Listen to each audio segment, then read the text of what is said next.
Muy buenas tardes y bienvenidos a todos los estudiantes que ya están conectados a esta su clase, a la clase de Derecho Procesal Civil. Bienvenidos, es una bendición compartir con ustedes. Gracias a Dios tenemos ese privilegio por esta vía. Y vamos a iniciar nuestra clase tomando en referencia el objetivo que nos planteamos para nuestra última clase de este semestre. Vamos a procurar deleitarnos. Vamos a procurar disfrutar de la clase porque es una bendición, es un privilegio poder compartir con ustedes y que juntos vayamos en este barco del derecho procesal civil que ya hemos abordado. Muy bien, el objetivo es reforzar esos conocimientos con relación a temas del derecho procesal civil y mercantil y por supuesto con su concatenación fundamentándonos en las normas adjetivas y procesales correspondientes.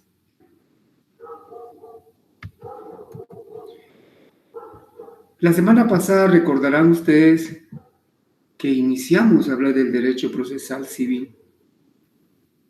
Y recuerden que hablamos que es un conjunto de normas, principios, doctrinas que delimitan la función del Estado, la función jurisdiccional del Estado, que coadyuva a determinar los procedimientos para poder resolver controversias en materia civil.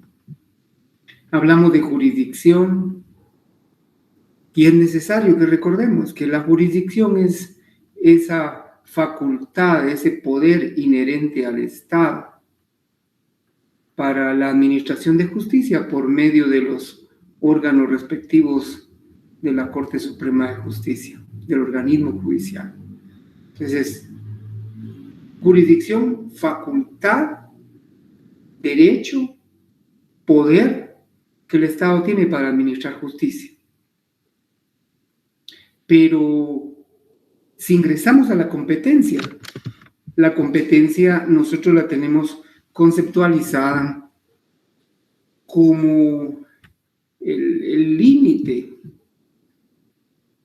la línea que divide la jurisdicción en relación a dónde se puede ejercer, quién puede aplicar justicia. La competencia entonces es el límite de la jurisdicción. Es la medida o la forma en que se distribuye la actividad jurisdiccional entre los órganos judiciales. Recuerde usted que los juzgados de paz tienen determinada función en determinado territorio. Los juzgados de primera instancia, civiles, económicos coactivos, las salas de la Corte de Apelaciones, etcétera. O sea, la competencia viene a ponerle un límite a la jurisdicción. Yo estoy seguro que usted maneja estos temas o términos, pero solo como una ilustración imaginaria, como que usted viera el mapa de Guatemala. La jurisdicción es ese poder del Estado en todo el mapa de Guatemala, imagínese. Mientras la competencia es la jurisdicción delimitada. Por ejemplo, Santa Rosa tiene sus propios juzgados en cada uno de los municipios. Chiquimula, Guatemala, Retauleu, Quiché, etc. Ya imaginariamente estamos yendo a un mapa geográfico que nos ayuda a entender la competencia. Vea usted, todos los jueces, usted conoce más que algún juez, o en su municipio, en el lugar donde usted comparta estas clases, de seguro hay algún juez. Puede ser un juez de paz, puede ser jueces de primera instancia, etc. Y los jueces, los titulares de los órganos jurisdiccionales tienen jurisdicción, tienen facultad para poder administrar justicia. Pero esa jurisdicción la pueden ejercer en determinada materia, en determinado territorio. Y estamos reportándonos, entre paréntesis, con la encargada de apoyarnos en este tema de la Universidad Rural. Pero bueno, regresemos. Entonces los jueces tienen jurisdicción, tienen facultad de administrar justicia, pero en determinados lugares, pero en determinadas materias. Y la jurisdicción, esa facultad que tienen los jueces, es indelegable. No pueden transmitírsela. No hay sustituto inmediato que diga un juez, bueno, yo no voy a estar, pero el secretario que haga mi función. Eso no es posible. Entonces todos los jueces tienen jurisdicción en Guatemala, pero no todos los jueces tienen la misma competencia. ¿Estamos? Jueces de paz del municipio donde usted está tienen una competencia territorial definida. Los jueces de primera instancia también. Entonces, es necesario retroalimentar que la jurisdicción es la facultad de administrar justicia, pero que la competencia es el límite de la jurisdicción. Muy bien. Para iniciar una acción, una demanda, ¿en qué momento se determina la competencia? La competencia, dependiendo de la acción que usted va a iniciar, se determina al inicio, en el primer escrito de demanda. Y por supuesto, los jueces están compelidos, constreñidos, obligados a establecer si la demanda que se interpuso es materia o territorio de su competencia. Y por supuesto que los jueces están obligados a conocer todos los asuntos de su competencia. Para eso, pues hay que fundamentarse. El artículo 62 y el 94 de la Ley del Organismo Judicial nos ayuda a entender y a ver cómo está regulada la situación de la competencia en nuestro país. Si usted tiene la posibilidad, espero que sí, vaya por favor al artículo 62 de la Ley del Organismo Judicial y podrá usted observar que los tribunales solo pueden ejercer su potestad en los negocios y dentro de la materia y el territorio que se les hubiese asignado por parte de la Corte Suprema de Justicia. Eso no impide que en los asuntos que conozcan puedan dictar providencias que hayan de llevarse efecto en otro territorio, alguna situación de urgencia, por decir algo. Bueno, vemos también como parte de la competencia que el artículo 94 de la Ley del Organismo Judicial preceptúa. La Corte Suprema de Justicia determinará la sede y distrito que corresponda a cada juez de primera instancia y donde hubiere más de uno, les fijará competencia por razón de la materia, de la cuantía y del territorio. Y así encontramos en la Ley del Organismo Judicial todo lo relativo al marco legal de la competencia. También encontramos normas adjetivas, normas en el Código Procesal Civil y Mercantil que nos ayudan a entender este tema. Veamos, si se plantea una demanda y de los hechos el juez determine o aprecie que no es competente, debe abstenerse y debe declinar su competencia. ¿Qué sucede si un juez no lo hace? Algunas veces pasa. Los jueces, o por un mero descuido del oficial, entran a conocer temas que no son de su competencia. Entonces, usted como abogado tiene la facultad, la posibilidad de plantear un incidente de incompetencia por declinatoria.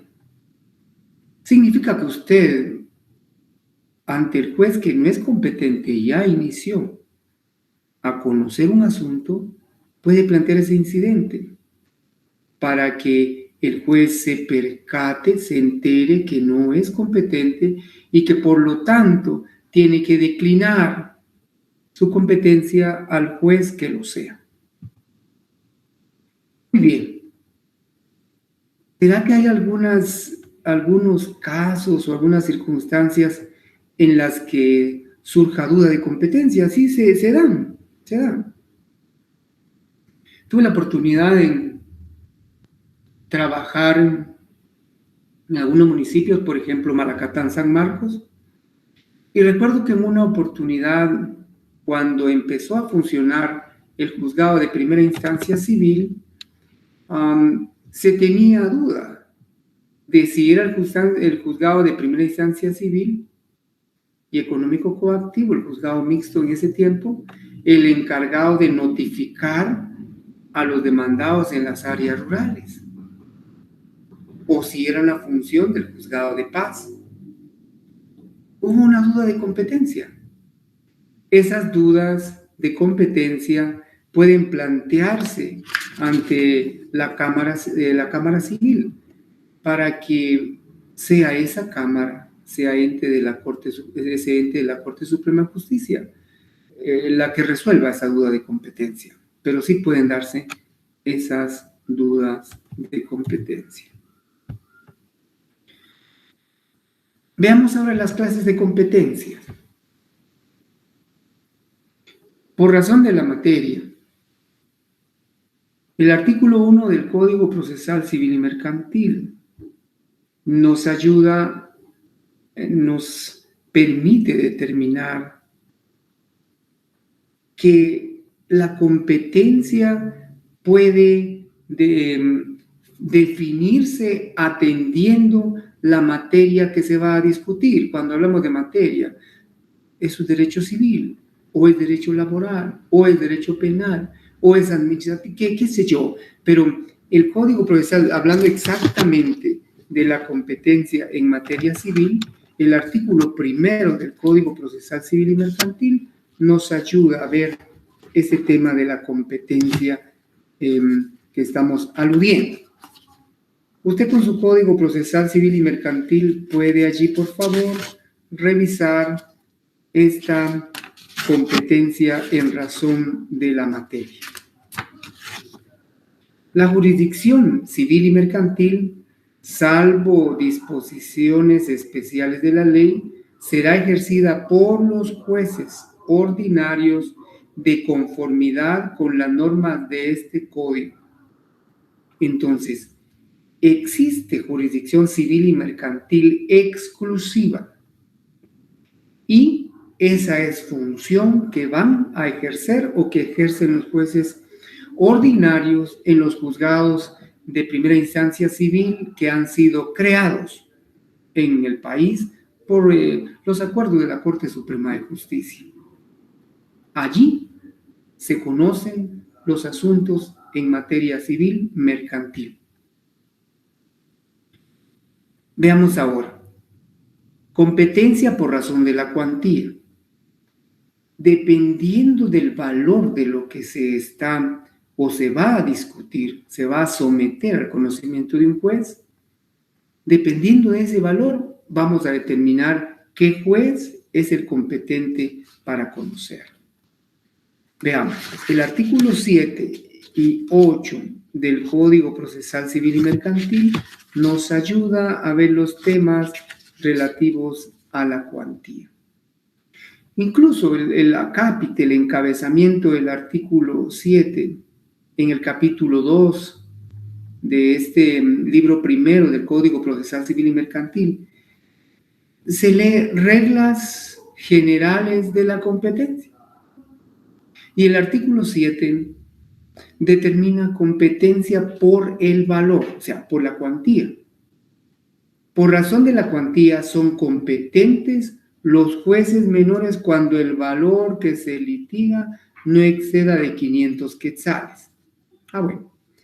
Pero esa cuantía que fue establecida cuando se creó el Código Procesal Civil y Mercantil, con el desarrollo de la sociedad, con la variación del valor de la moneda y otros factores, pues esa competencia del valor ha variado y hay varios acuerdos. Veamos, por ejemplo, antes de pasar a los acuerdos, el artículo 8, siempre hablando de la competencia por razón de la cuantía o del valor. Para establecer la cuantía de la reclamación, se observan o se tienen que atender disposiciones específicas. Número 1, que no se computan los intereses devengados. O sea, se va a hacer una reclamación, pero no debe sumarse al capital los intereses. 2, si se demandaren pagos parciales o saldos de obligaciones, la competencia se determinará por el valor de la obligación o contrato respectivo. 3, si el juicio versare sobre rentas, pensiones o prestaciones periódicas, servirá de base su importe anual. Si hay una pensión alimenticia, por ejemplo, ¿cuál es el monto de la cantidad a que está obligado el demandado? Si son 1,000 quetzales mensuales, por ejemplo, entonces su importe anual son 12,000 quetzales.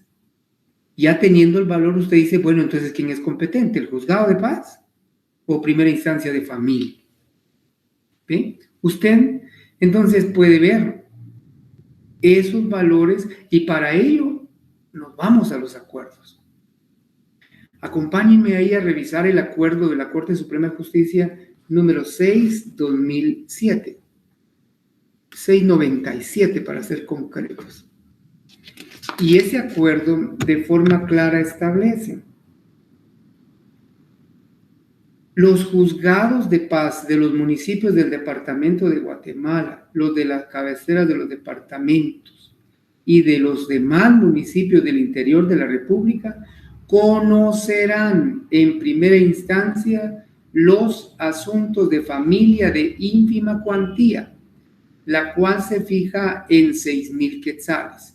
Entonces, si el monto de la demanda o la reclamación es de 6,000 o menos, juzgado de paz, ya es entonces el juzgado de primera instancia, pero hay otros acuerdos. El acuerdo 2000, tenemos ahí 2006. Vean, ese acuerdo 2006 en su artículo primero dice: se modifica un acuerdo anterior que existía, el número 597 de la Corte Suprema de Justicia.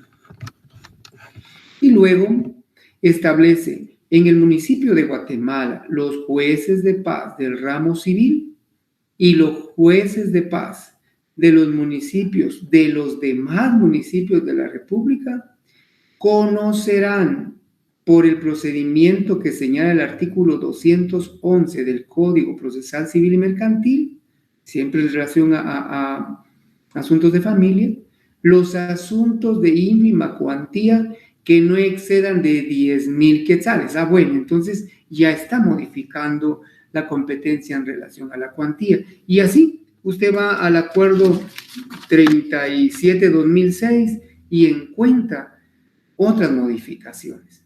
Ya ve, como las circunstancias económicas van variando, entonces también las leyes se van y los acuerdos de la Corte se van adaptando a ese tipo de cambios, ¿ok? Vemos entonces que en el Acuerdo 37-2006 se establece. Artículo 1 se modifica el artículo 1 del Acuerdo 2-2006 y el Acuerdo 597 de la Corte Suprema de Justicia, el cual queda así. En el municipio de Guatemala, los juzgados de paz hasta 50,000 quetzales. En las cabeceras departamentales y en los municipios que ya tenían o ya cuentan con juzgados de primera instancia, Coatepeque, Santa Lucía, Cochumalguapa, Malacatán, Ixchihuán, San Marcos, Santa María Nevaje, etc. Allí pueden conocer de esos litigios, de esos requerimientos hasta por 25,000 quetzales. Y en los municipios no comprendidos, o sea, que no sean los que ya mencionamos, en todos los demás municipios, el monto o la cuantía asciende hasta 15,000 quetzales. Les recomiendo que en su tiempo, no podemos, perdonen por el tiempo que disponemos, nos es complicado venir y relacionar todos los acuerdos emitidos por la Corte Suprema en relación a la competencia, tanto en el tema de materia, cuantía, por lo que les suplicamos que también ustedes accesen a esa información para tener pleno dominio de dónde hay que plantear, ante qué juez, atendiendo al monto de la cuantía, atendiendo la materia, etc. Ahora bien, ya vimos competencia por razón de la materia. Ya vimos competencia por razón de la cuantía. Ahora vemos competencia por razón del territorio. Es decir, que los juzgados creados, déjenme mencionar unos ejemplos que conocemos en el área del departamento de San Marcos. El juzgado de primera instancia civil y económico coactivo del departamento de San Marcos tiene competencia definida en municipios, en una serie de municipios del departamento. Déjenme mencionar Zipacapa, Concepción Tutuapa, Tejutla, San Antonio, Zacatepeques, San Pedro, Zacatepeques, San Marcos, Cabecera, San Cristóbal, Cucho, etc. Tiene definido el territorio que va a cubrir o que cubre. Pero por aparte está el juzgado de primera instancia del municipio de Ixchihuán. Conocen los asuntos en materia civil que tienen que ver con Tacaná, San José Ojetenam, Sibinal, Ixchihuán, Tajumulco en su zona fría o su parte fría. Y así, entonces, la competencia por razón de territorio es el espacio geográfico que un juzgado tiene la competencia para conocer atendiendo la designación hecha por la Corte Suprema de Justicia. Competencia por razón de grado. Recuerde usted que la mayoría de procesos, y ahí sí vamos a pedirle que nos ayude, vamos a ir. Si puede, por favor, en la Constitución Política de la República de Guatemala, ir conmigo al artículo, espero no equivocarme, y pues y si no, miramos, 211 de la Constitución Política de la República de Guatemala. Sí, 211 establece de forma taxativa instancias en todo proceso. En ningún proceso habrá más de 2 instancias y el magistrado o juez que haya ejercido jurisdicción en alguna de ellas no podrá conocer en la otra ni en casación en el mismo asunto sin incurrir en responsabilidad. Pero el tema central aquí es que todo proceso solo habrá 2 instancias. 2 instancias judiciales para resolverlo. Ningún tribunal o autoridad puede conocer de procesos fenecidos, salvo los casos y formas de revisión que la ley pueda determinar. Muy bien. Entonces, ¿por qué le hablo de esto?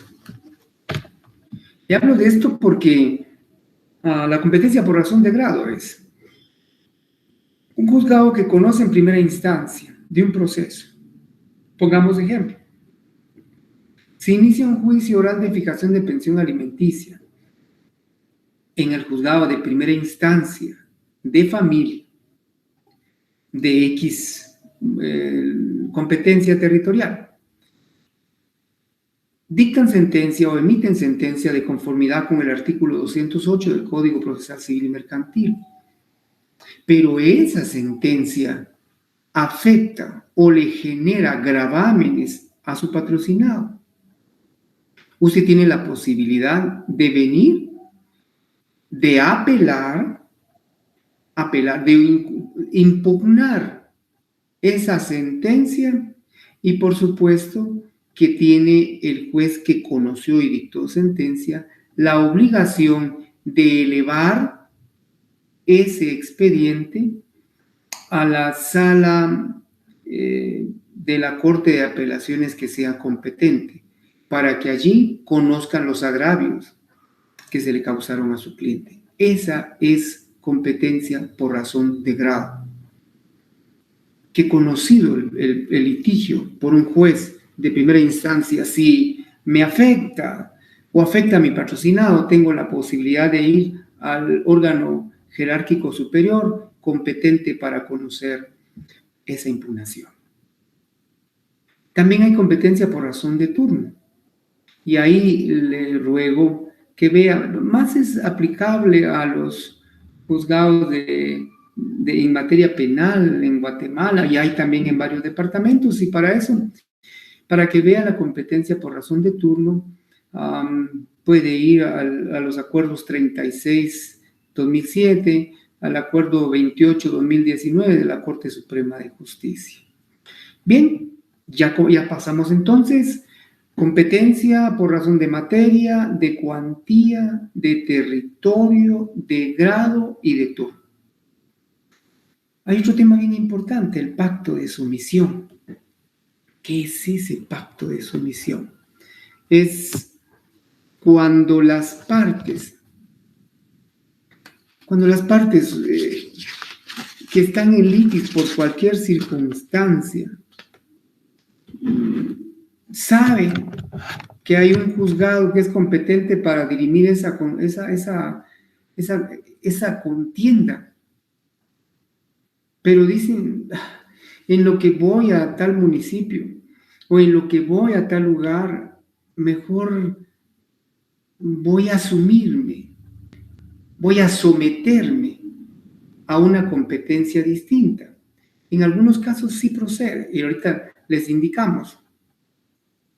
Eso es acudir a un juez que no es competente territorialmente para conocer de un asunto. ¿Ok? Territorialmente para conocer de un asunto. El artículo 4, porque así se lee en el Código Procesal Civil y Mercantil, establece los casos de prórroga de competencia.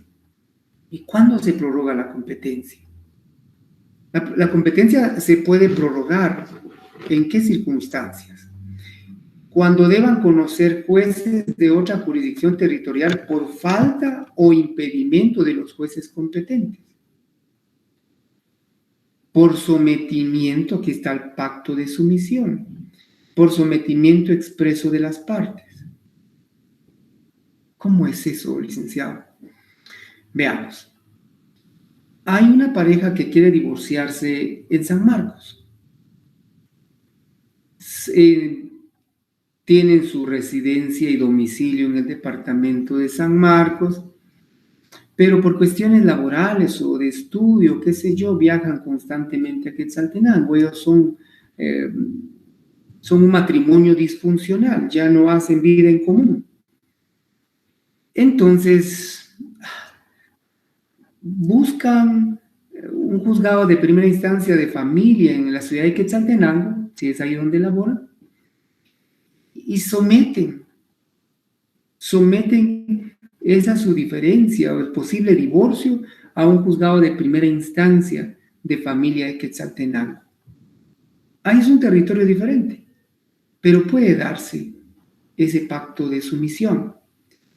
Y si las dos partes lo solicitan, el sustento legal es el artículo 4 en su numeral 1, numeral 2 para ser específico.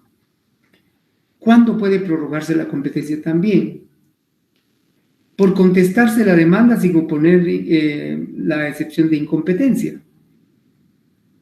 Una de las partes dispone iniciar un juicio, pongamos un ejemplo de divorcio, pero no en la vía voluntaria, sino en la vía ordinaria. Es de San Marcos, plantea el juicio ordinario de divorcio por causal determinada en Quetzaltenango.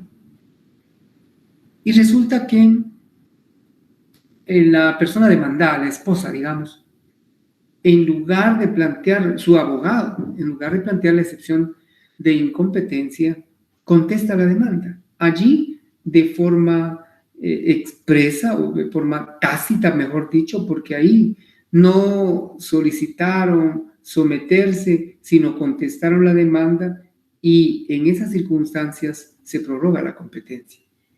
También por la reconvención, si procede legalmente y se contrademanda o se reconviene, ahí también puede prorrogarse la competencia por acumulación de procesos, por otorgarse fianza a la persona del obligado, etc. El artículo 4 establece exactamente los supuestos de la prórroga de competencia. Muy bien, hay muchos temas importantísimos que conocer en relación a esto de la competencia. Yo solo le ruego, varios de los artículos que tengo mencionados ahí son los ejemplos legales, las referencias o normas adjetivas que usted tiene que ir para contextualizar lo que hemos platicado y darle sustento legal. Muy bien. Auxiliares del juez. O sea, ¿quiénes son las personas? ¿Quiénes son las personas? Los funcionarios que pueden coadyuvar al trabajo que realiza el titular de un órgano jurisdiccional. Están los notificadores, oficiales, comisarios. Un notario también puede ser un auxiliar del juez. Ya les voy a explicar por qué. Están los depositarios y los interventores. ¿Por qué auxilian al juez? Porque es necesario. El juzgador no puede hacer todo. Veamos, el notificador es un funcionario, un trabajador del organismo judicial asignado a un juzgado específico, cuya función es comunicar, llevar a las direcciones que señalen las partes las copias de las resoluciones, las copias de los autos, de los decretos o de las sentencias que se emitan en casos determinados. Aparte de otras funciones que tienen establecidas en el Código Procesal Civil y Mercantil y en los acuerdos que emita la Corte Suprema. Notificador, por ejemplo, también puede ser un ministro ejecutor, o sea, el juez lo puede nombrar para ir a requerir de pago a determinado lugar y con determinada persona. Los oficiales somos los auxiliares del juez que tienen la función específica de recibir, analizar, revisar si las demandas cumplen especificaciones o requisitos que establece la ley. En muchos casos trabajan los proyectos de decretos para que el juez vea lo que procede en cada uno de los requerimientos que planteen las partes. El comisario tiene funciones específicas también, generalmente recepcionar documentos, llevar un control específico, subir al sistema los documentos que se hayan recepcionado, los despachos, los exhortos, todo lo que pueda llegar al juzgado. ¿Y el notario? ¿Qué función en esta fiesta procesal? Lo que sucede es que en algunas ocasiones, si al notificador se le hace difícil o no puede ubicar a una persona a quien hay que notificarle, el notario puede cumplir la función de notario notificador.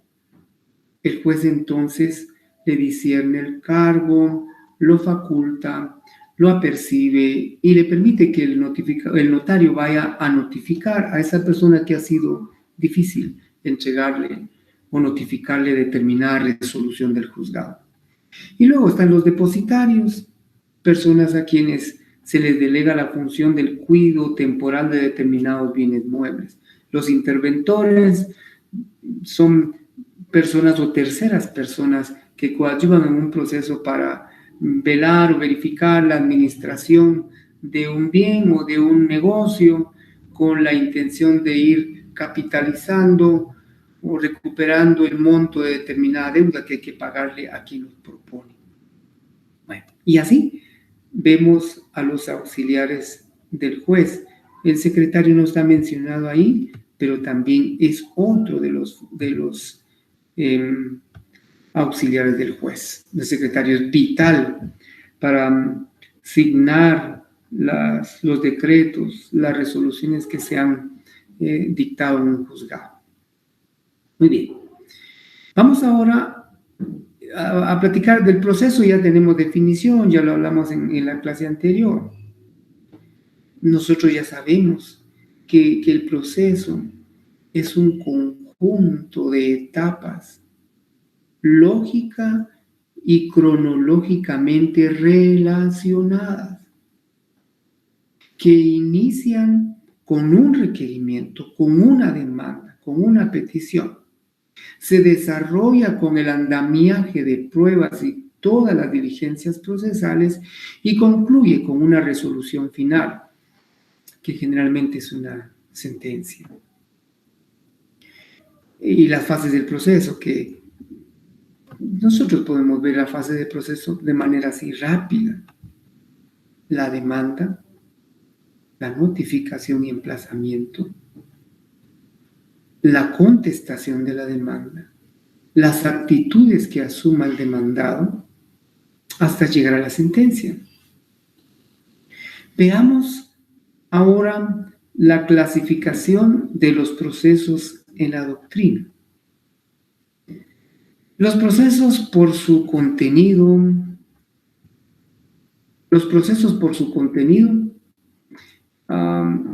según la materia de litigio, se dividen en procesos civiles, laborales, de familia, penales, etc. Por su contenido. También se dividen según la afectación total o parcial del patrimonio de la persona. Si un proceso afecta una parte del patrimonio, es un proceso singular.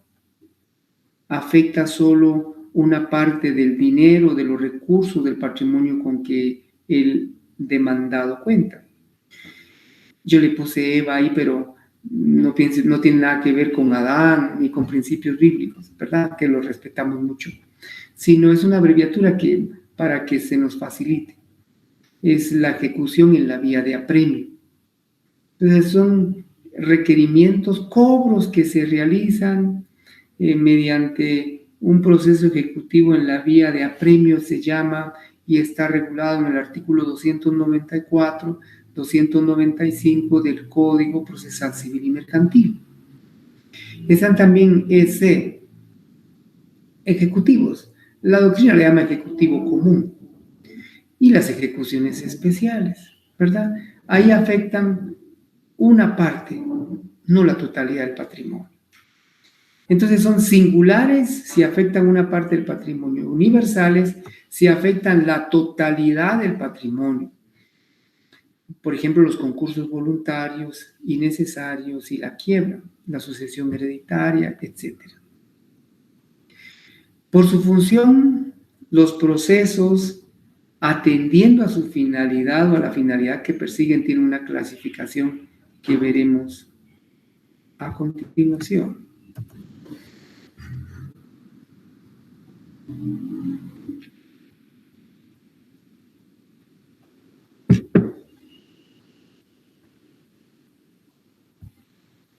Entonces, por su función, atendiendo a la finalidad, Los procesos se clasifican en procesos cautelares, medidas de garantía y procesos de conocimiento. Los procesos cautelares y medidas de garantía, su fin es garantizar el resultado de un proceso principal. Allí podemos ir al artículo 535, 537 del Código Procesal Civil y Mercantil. Perdone que no vaya con ustedes, pero les suplico, por favor, no desatiendan esas sugerencias de la fundamentación de este tipo de procesos para ampliar y complementar lo que estamos platicando esta tarde, lo que estamos compartiendo, lo que estoy compartiendo. Entonces, proceso cautelar, su finalidad es garantizar los resultados de un proceso principal. Quiero hacer una diferencia para que la tengan bien clara. ¿Qué diferencia hay entre un proceso cautelar y una medida de garantía? Se le denomina proceso cautelar cuando ese requerimiento se hace antes de un proceso principal. Por ejemplo, Juan y María convivieron en matrimonio, ya están separados.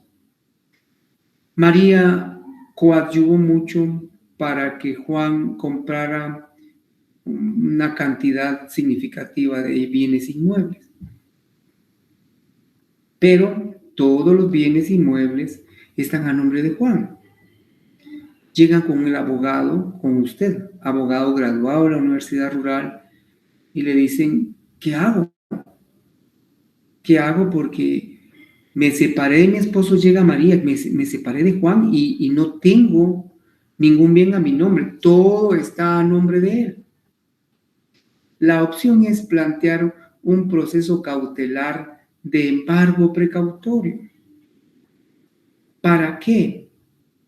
Ese proceso cautelar lo planteamos antes del divorcio, ¿me explico? Antes, por eso es un proceso, digamos, preliminar, pero anterior, que tiene que llenar requisitos especiales.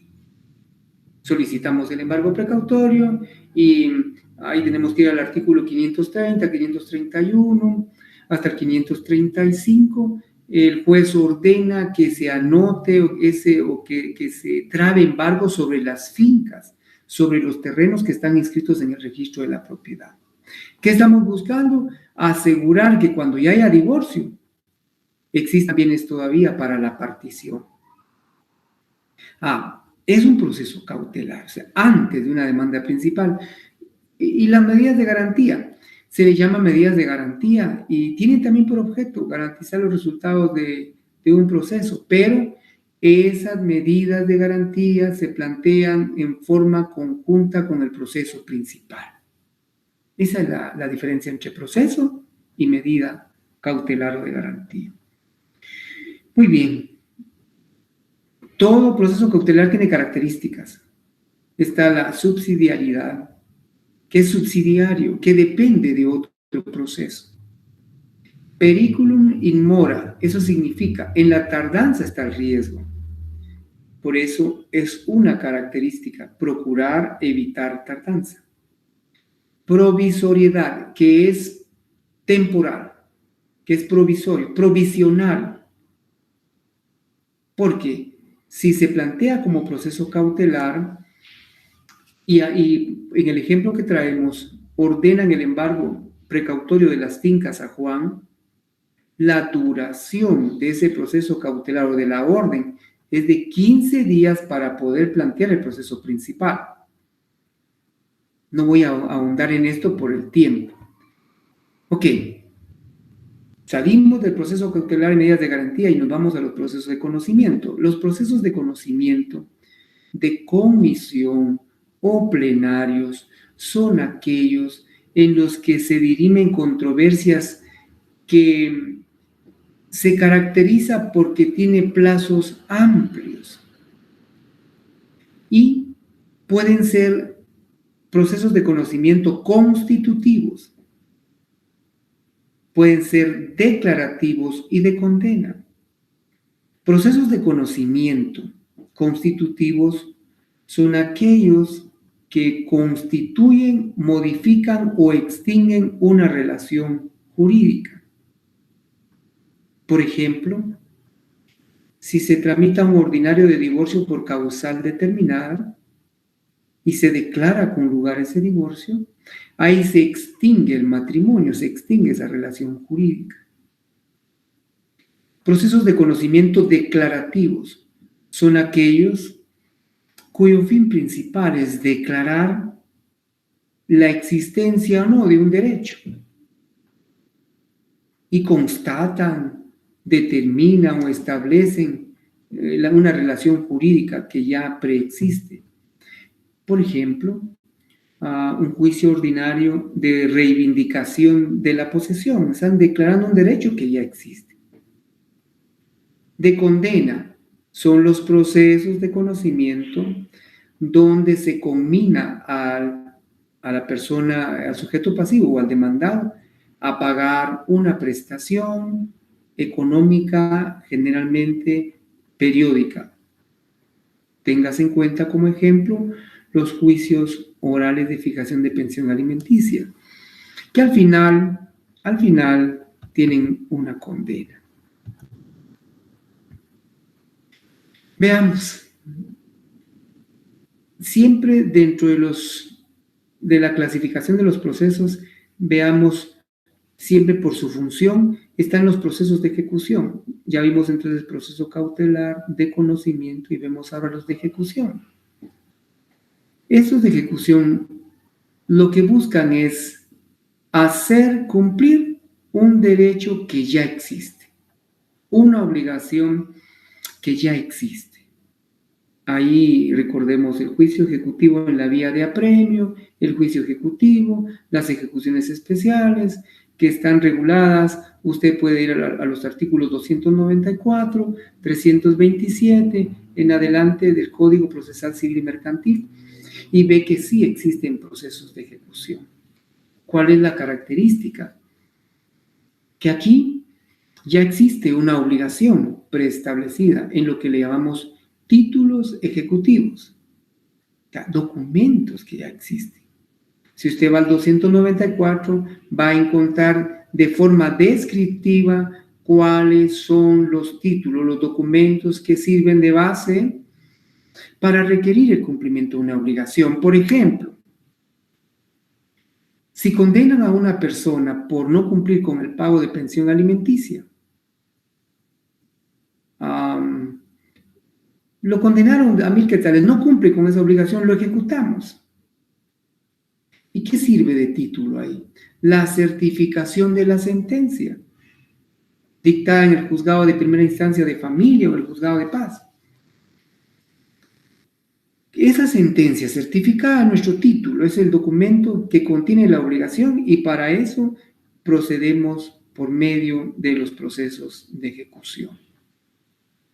Veamos ahora la clasificación de los procesos por su estructura. Contenciosos y voluntarios. Contenciosos, donde hay conflicto, donde hay intereses polarizados. Hay un sinfín de números, por ejemplo, un ordinario de oposición a titulación supletoria, un ordinario de divorcio por causal determinada, un ordinario de pago de daños y perjuicios, etc. Son contenciosos. Pero también pueden haber voluntarios. Un divorcio voluntario por mutuo acuerdo o por mutuo consentimiento. Las dos partes convienen y pueden llevar a cabo o solicitar al juzgado competente el que dirima su divorcio en la vía voluntaria. Entonces, por su estructura, los procesos pueden ser contenciosos y voluntarios. Por su subordinación, procesos principales y procesos incidentales. Recuérdese de los procesos cautelares que son subsidiarios. También hay procesos incidencias. un incidente de pago por consignación, por ejemplo, se me ocurre. Hay procesos principales, o sea, si nosotros en un ejemplo bien burdo planteamos un incidente de restitución de menores, una acción de restitución de menores, y posteriormente venimos y planteamos un juicio ordinario de la pérdida de la patria potestad porque uno de los progenitores ha incurrido en una causa que puede dar lugar a que pierda esa patria potestad. Necesitamos un proceso principal y una circunstancia incidental o accesoria. Principal es lo que define el asunto en sí y lo incidental es lo que sirve de base o el primer paso para procurar resolver una controversia que ya existe entre partes. Ahora veamos la clasificación de los procesos en la legislación guatemalteca, por cierto. Vea y que no se le va a olvidar, le voy a dar un nombre de un felino, así no se le olvida. Yo relaciono mucho cuando he estudiado y voy formando palabras con las iniciales de algunos temas y se me hace más fácil aprender. Por ejemplo, los juicios de conocimiento. Fácil decir cuáles son. OSA. Ay, licenciado, ¿usted fue al zoológico? No. Porque la inicial de ordinario es O, al igual que el de oral. De sumario S y arbitral A. Entonces, OSA, los juicios de conocimiento, ordinarios, orales, sumarios y arbitral. ¿Ven? Sencillo. De ejecución. Los procesos de ejecución, ya dijimos, su finalidad es hacer cumplir un derecho, una obligación que ya existe o preestablecida. Muy bien. Con su permiso, nos tomamos un sorbo. Temas procesales importantes. Acción, pretensión, actos y hechos procesales. Acción. La acción es la facultad inherente a la persona para poder acudir a los órganos jurisdiccionales a reclamar la satisfacción de una pretensión. Acción es algo subjetivo. Es el derecho que usted tiene. Que si usted gusta, lo materializa o no. Pero la acción es esa facultad que como persona le corresponde. El derecho de acudir a determinada institución, a solicitar que se haga o deje de hacer algo. Entonces, y en materia civil, es la facultad de ir usted a un juzgado.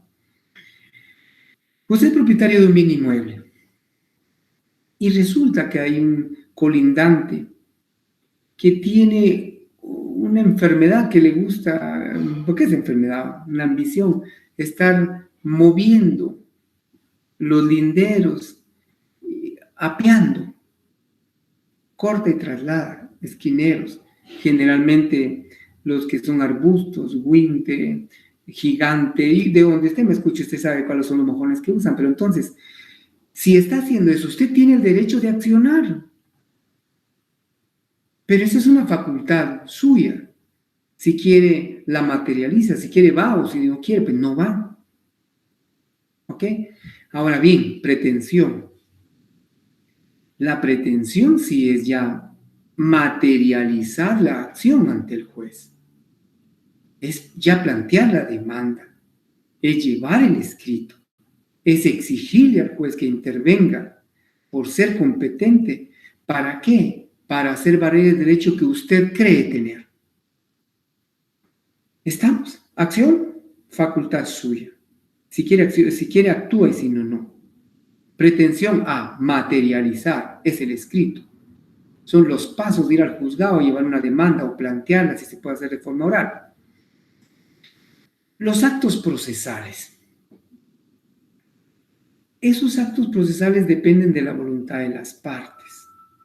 Ya hay un proceso, ya hay una contienda, ya hay una demanda que está siendo conocida en los tribunales, en un juzgado, y los actos procesales se clasifican en actos procesales del juzgado, actos procesales de las partes y de terceros.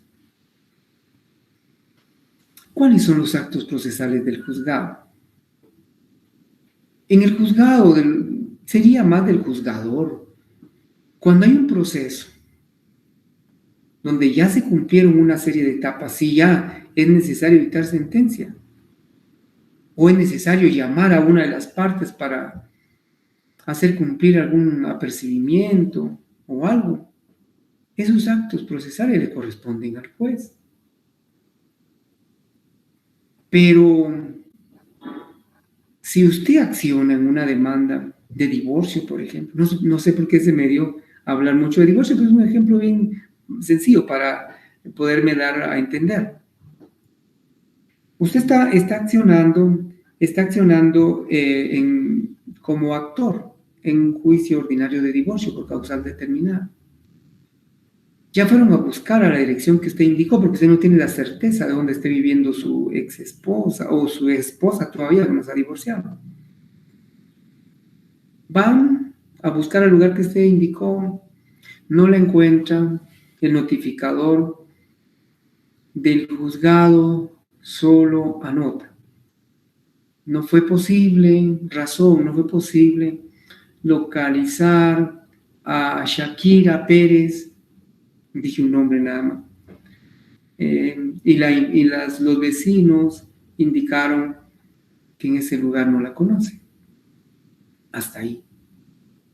Entonces, un acto procesal es de usted como parte presentar un nuevo escrito, ubicando exactamente dónde vive la esposa de quien usted quiere divorciarse. Ese es un acto procesal suyo. Y si ya fue notificada, ella tiene el derecho en un acto procesal de contestar a la demanda suya. Pero también pueden haber actos de terceros. En procesos a veces existen terceros que pueden ser perjudicados. Y cuando son las terceras personas, no el demandante, el demandado, sino uno más que accionó como tercero coadyuvante o excluyente de dominio, ahí se puede usted a los artículos 55, 57 del Código Procesal Civil y Mercantil.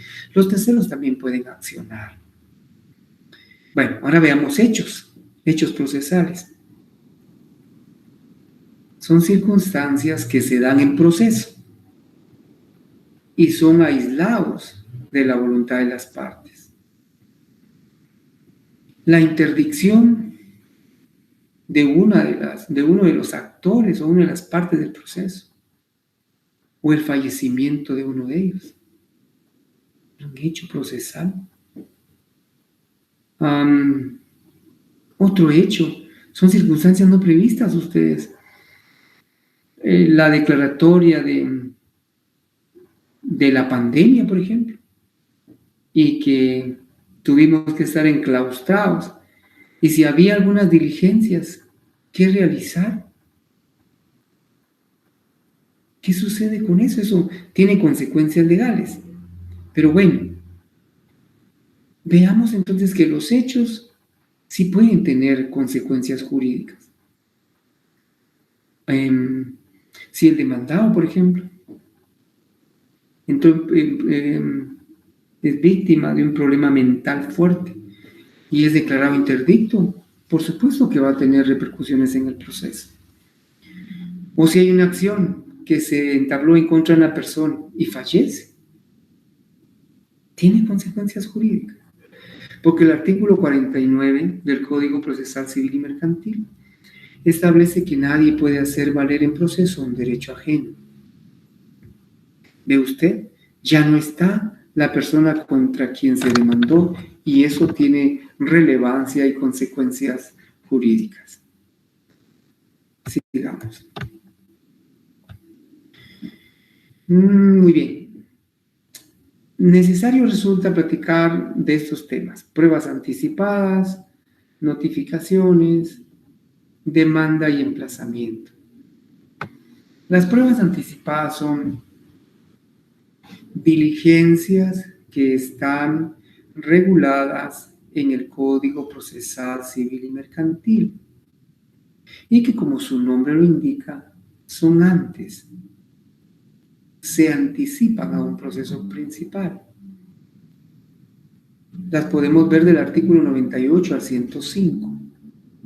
Por ejemplo, una prueba anticipada son las posiciones, que no son más que preguntas o declaración de las partes, que uno como abogado necesita tener esa prueba antes de un proceso y que por algunas circunstancias que están previstas en el código son necesarias tenerlas antes del proceso.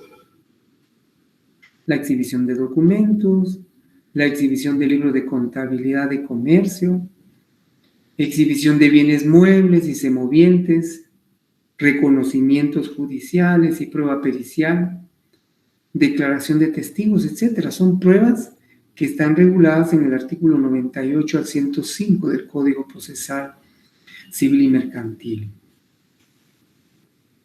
¿Por qué una declaración de testigo como prueba anticipada? Veamos, jóvenes. Por ejemplo, si una persona, vamos a movernos un poquito por acá, si necesito en un proceso, un ordinario de reivindicación de la posesión, por ejemplo, sobre un bien inmueble, hay dos personas que conocen exactamente que la posesión me convenía como actor, pero que están gravemente enfermos, son de avanzada edad, o que pueden irse del país. Antes de perder esa prueba, yo puedo solicitar o plantear una diligencia de prueba anticipada consistente en declaración de testigos. Esa es la finalidad de las pruebas anticipadas.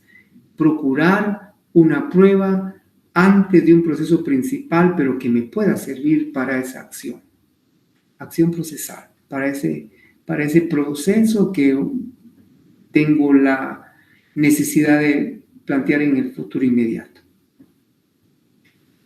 Ya hablamos de pruebas anticipadas, notificaciones, ya dijimos que son las comunicaciones.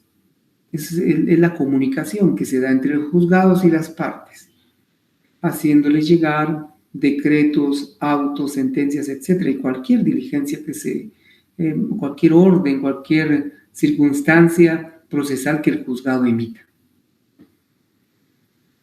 ¿Cuáles son las formas de las notificaciones? Hay notificaciones personales, por los estrados del tribunal, por el libro de copias, por el boletín judicial.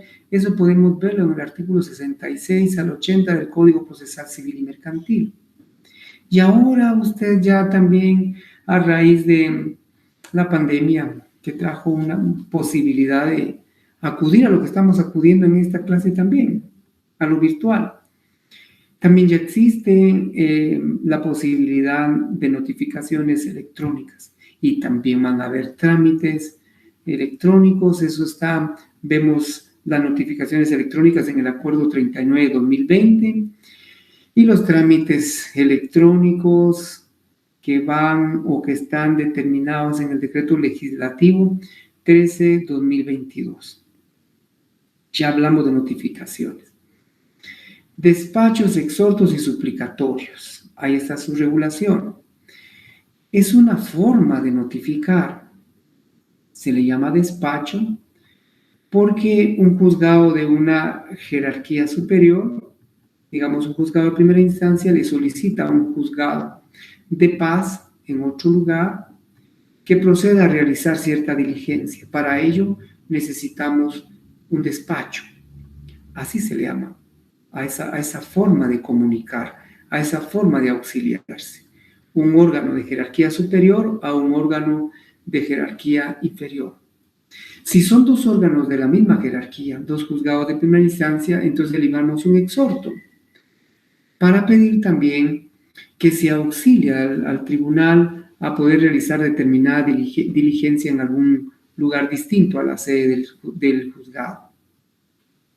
Y los suplicatorios son también una forma, una manera de procurar el auxilio de entidades internacionales, de consulados, para obtener o llevar comunicación generalmente fuera del país. Vemos eso, lo podemos ampliar leyendo el artículo 85, 81 al 85. Luego vemos la demanda. La demanda, ahí ya entramos al primer acto procesal. Tengo necesidad de hacer valer un derecho, perfecto. Entonces, ¿qué tengo que hacer? Demandar. Es el acto inicial, demandar. Tiene que llenar requisitos, por supuesto. ¿Dónde están esos requisitos? En el artículo 61, 106, 107 y 108 del Código Procesal Civil y Mercantil. Con permiso. Emplazamiento. ¿Qué es el emplazamiento? Es el tiempo, son los días que el juez le confiere al demandado después de haber sido notificado para que comparezca a juicio y haga valer las excepciones o conteste la demanda que han instaurado en su contra. Muy bien, tenemos también aquí la rebeldía del demandado. ¿Qué es la rebeldía del demandado? Realmente es una de las actitudes que asume el demandado. Su indiferencia, su poca pena. Perdone lo vulgar, la rebeldía es el que me importa. Recibe notificación de una demanda y le da igual. ¿Cuáles son los efectos de la rebeldía? Bueno, hay una serie de efectos allí. El artículo 114 tiene efectos procesales y efectos materiales que usted muy bien puede leer detenidamente.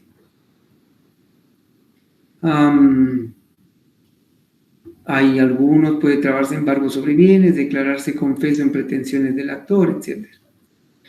¿Podrá dejarse sin efecto una resolución que contenga la rebeldía del demandado? Sí se puede, si se justifica la razón de no haber comparecido, por supuesto de manera legal.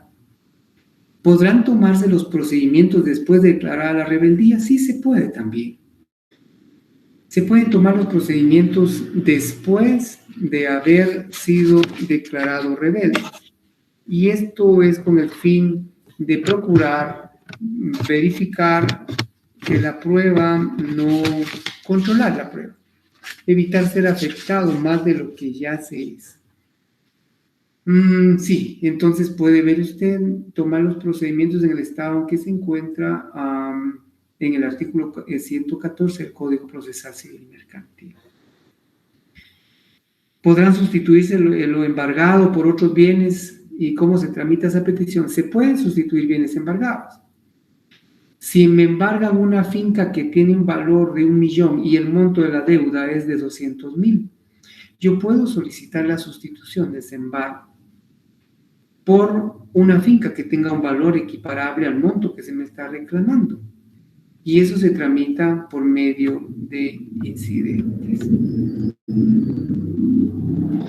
Actitudes del demandado. ¿Cuáles son las actitudes que puede asumir el demandado? Ya dijimos, la rebeldía, la indiferencia. Está el allanamiento también.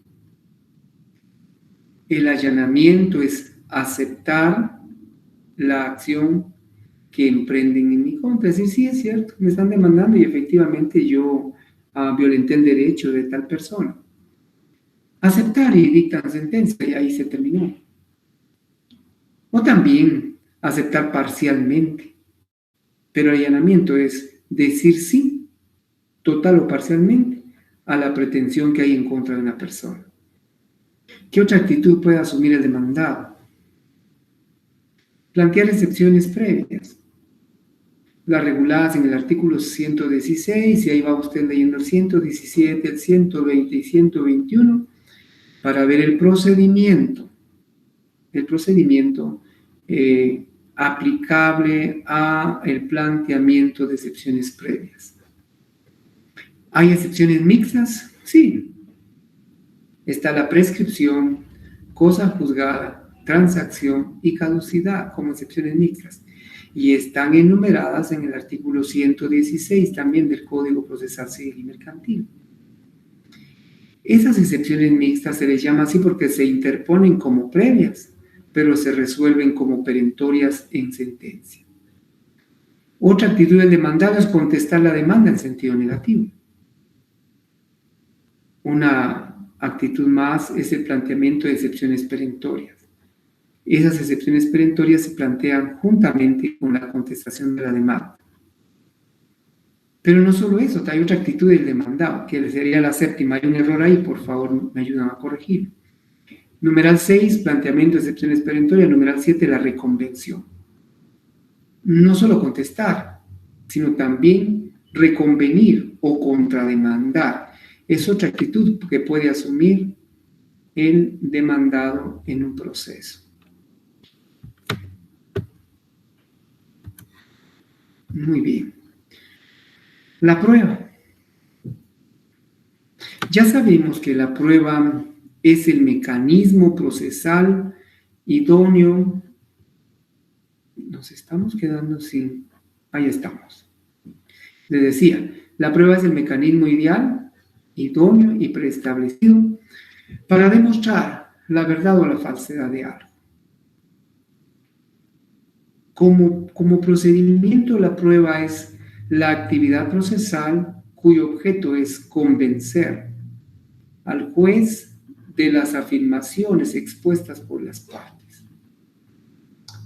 ¿Cuáles son los medios de prueba que regula el Código Procesal Civil y Mercantil? Las encontramos en el artículo 128 en adelante. Está la declaración de parte, ya hablamos de posiciones, aquí se puede encuadrar. Declaración de parte 130 a 141, declaración de testigo del 142 al 163, reconocimiento, el dictamen de expertos, 164 al 171, reconocimiento judicial del 171 al 176, documentos regulados en el artículo 177 al 190, y medios científicos de prueba del 191 al 193, y por último, las presunciones legales y humanas. Bueno, declaración de parte no tenemos mayor cosa que explicar. Son preguntas, son posiciones que tienen que responder las partes en un proceso. Testigos es entendible. Dictamen de expertos cuando necesitamos que una persona que tenga dominio de determinada materia, por ejemplo un ingeniero, intervenga en un proceso, pues lo proponemos como tal. Ahí están también los reconocimientos judiciales, ir a un lugar, solicitar que se vaya a determinado lugar físico para poder determinar algunos extremos. También puede ser sobre documentos, cosas, etcétera, que sean de utilidad para el proceso. Y los documentos, cualquier documento que nosotros consideremos sea útil para el proceso. Y aquí les suplico que vea el artículo 186, que de forma taxativa establece que los documentos autorizados por funcionario público en ejercicio de su cargo hacen plena prueba. Los medios científicos de prueba, están la fotografía, los cálculos, los relieves, etc. Y las presunciones, que pueden ser legales y humanas. Las presunciones legales no son más que esos supuestos que ya existen en artículos. Le mencionaba 186. No hay necesidad que el juez analice. La ley dice que todo documento expedido por funcionario y que no haya sido redarguido en nulidad hace plena prueba. Eso es una presunción legal. Ahora, una presunción humana es la deducción lógica, analítica que hace el juez de un hecho, partiendo de algo conocido para explicar lo que él no conocía y poder tomar una decisión ajustada a la verdad del proceso que está en litigio. Fases de la prueba: ofrecimiento, proposición, diligenciamiento y valoración. Ofrecimiento es anunciar, es identificar la prueba que voy a aportar oportunamente. ¿Cuándo ofrezco? Al momento de plantear la demanda y al momento de contestarla. Proposición es la segunda etapa. Consiste en que se solicite la admisión de la prueba, que se admita una prueba, un medio de prueba, dentro del periodo que la ley establece, el periodo probatorio. Diligenciamiento es la aportación, la incorporación material de esa prueba al proceso. Para ese efecto se señalan audiencias, ya sea, por ejemplo, declaración de testigos, declaración de partes, reconocimiento judicial, etc. Valoración. Eso sí es un acto eminentemente personalísimo del juez. Es él el que tiene que valorar la prueba, es decir, si le da valor a favor del proceso. Recuerde que la prueba no beneficia solo a quien la aporta, sino también puede beneficiar a la parte contraria. La valoración entonces es personal, pero tiene que atender el juez a los sistemas de valoración. Por ejemplo, la prueba legal, también llamada tasada. Aquí la ley le indica al juez el valor, de manera anticipada, qué valor tiene que darle a la prueba. Se me ocurre, por ejemplo, el artículo 139 del Procesal Civil y Mercantil, que establece que la declaración de parte se tiene como plena prueba. Ahí está establecido allí. El sistema de la libre convicción. La libre convicción en Guatemala no es aplicable porque eso es dejar a discreción del juez si le da o no valor probatorio a una prueba. En materia procesal civil en Guatemala, afortunadamente, eso no es aplicable. Si no, se imagina usted, si hubieran jueces de malos principios, esto sería la debacle en materia procesal. Y está también el sistema de la sana crítica. Es un punto medio entre la prueba legal y la libre convicción. Se basa en reglas del correcto entendimiento. Recuérdese que la sana crítica razonada es la aplicación de la experiencia, de la psicología, de la lógica, del sentido común, etcétera, para poder darle valor a un medio de prueba. Y el artículo 127 sí tiene regulada la valoración de la prueba atendiendo la sana crítica razonada. Muy bien, pasamos aquí rapidito. Clases de resoluciones, tenemos decretos, son de mero trámite. Los autos son resoluciones que resuelven cuestiones incidentales. Las sentencias que resuelven en definitiva una controversia. Juicios que regula el Código Procesal Civil y Mercantil. Está el ordinario, el sumario, el oral y el ejecutivo. Ya entremos a detalle. Muy bien. ¿Qué asuntos se tramitan en cada uno de esos juicios? Juicios ordinarios. Son materia de estos juicios todos los asuntos que no tengan trámite especial.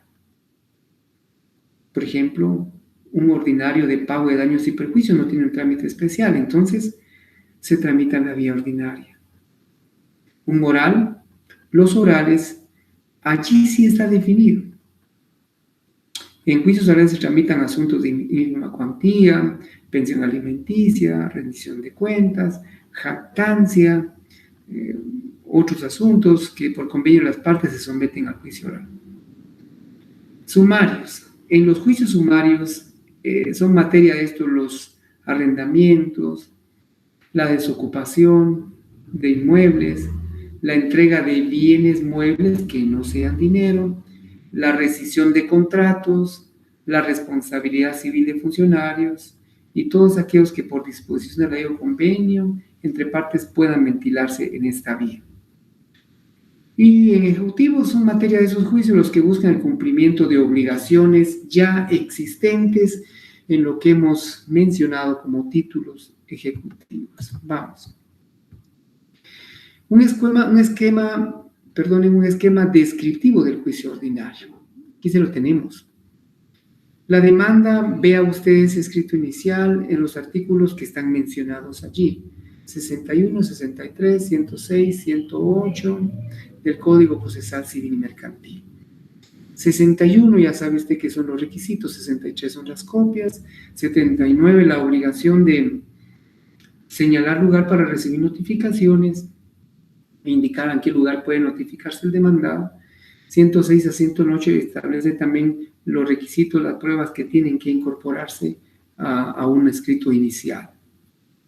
Recuerdes, ahí no está anotado, pero puede tener en cuenta la demanda al final, el artículo 109, que habla de rechazos.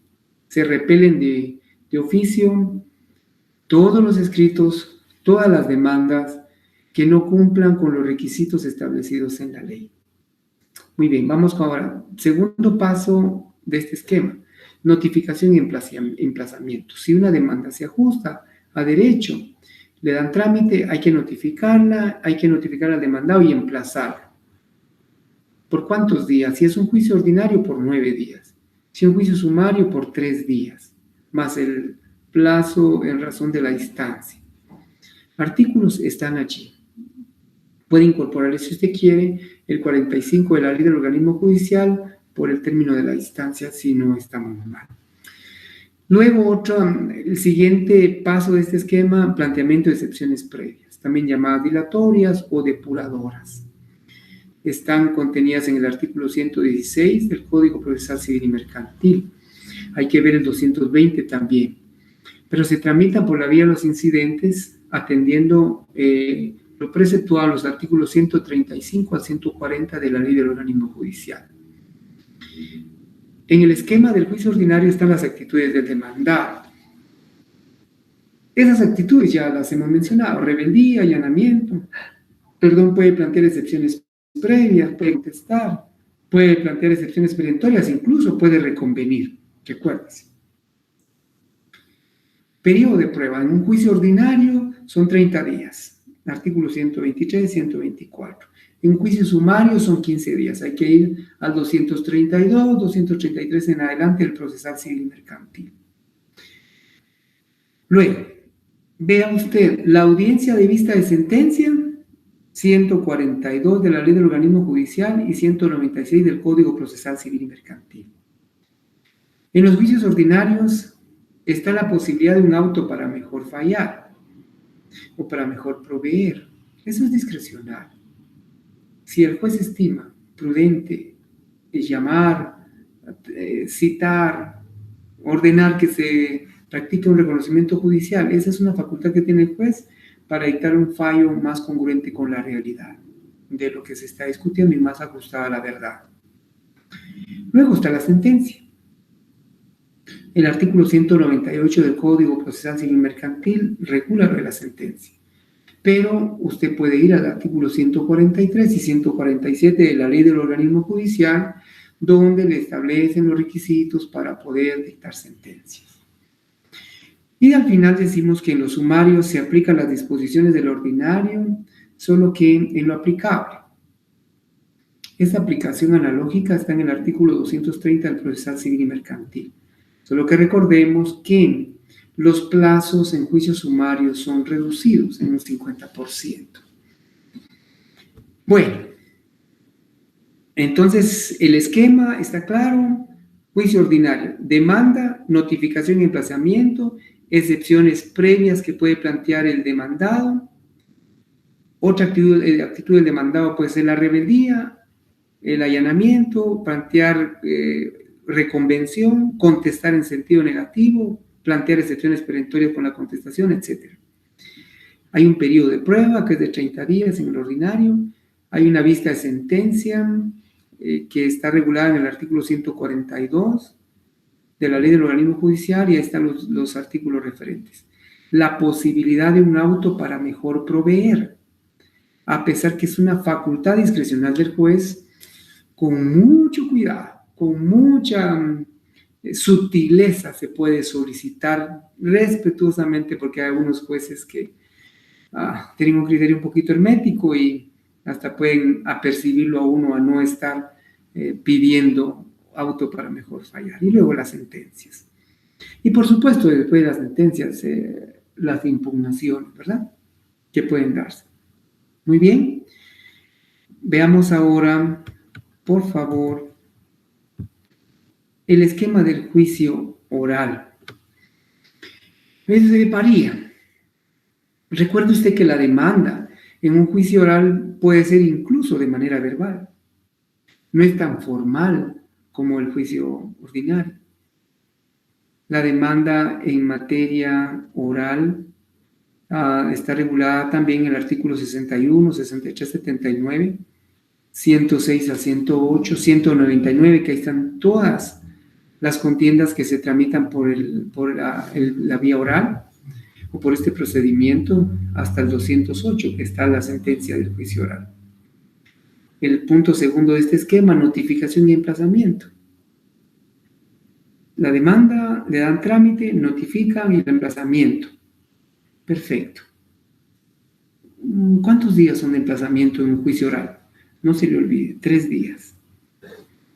La notificación tiene asideros y respaldo legal, artículo 66 hasta el 85.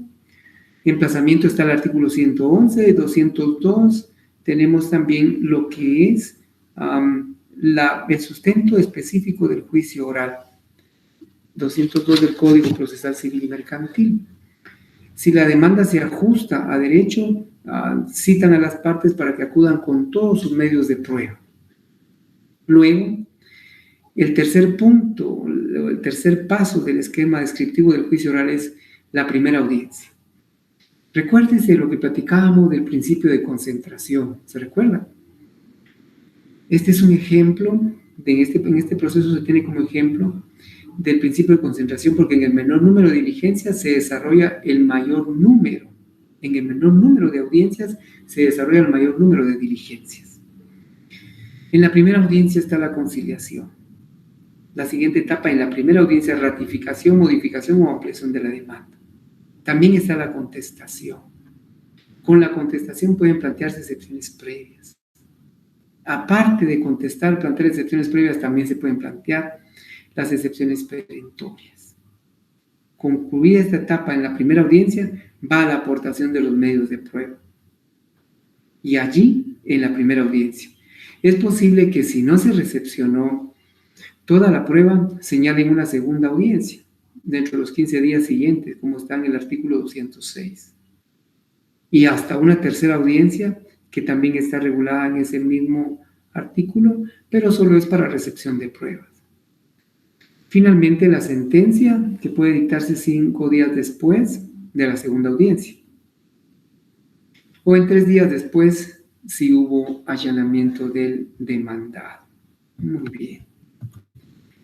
Perfecto, respetables jóvenes y futuros abogados. Les planteo estas cuestiones que van a servir solo para rememorar lo que hemos platicado esta tarde, lo que he compartido esta tarde. De verdad que es una bendición haber estado con ustedes. Posiblemente algunos los conozca, la mayoría no. Pero esfuércense. Todo esfuerzo tiene su recompensa. No se quede solo con lo que le compartimos. Lea, profundice, actualice de ser necesario. Y algo que es importante. El principio de la sabiduría es el temor a Dios. No es del que corre, sino del que Dios tiene misericordia. Bendiciones a todos y alguna vez nos vemos por ahí de repente, nos saludamos y me dice, pues yo recibía sus clases o yo fui su alumno virtual. Bueno, yo de repente puedo ser su amigo presencial, ya no solo virtual, ¿verdad? Dios los bendiga, bendiciones, bendiciones a todos, que tengan suerte, solo tiene el que estudia. Yo no mucho deseo suerte. Pido sacrificio y tendrán su recompensa. Hasta siempre, esperamos verlos en futura oportunidad.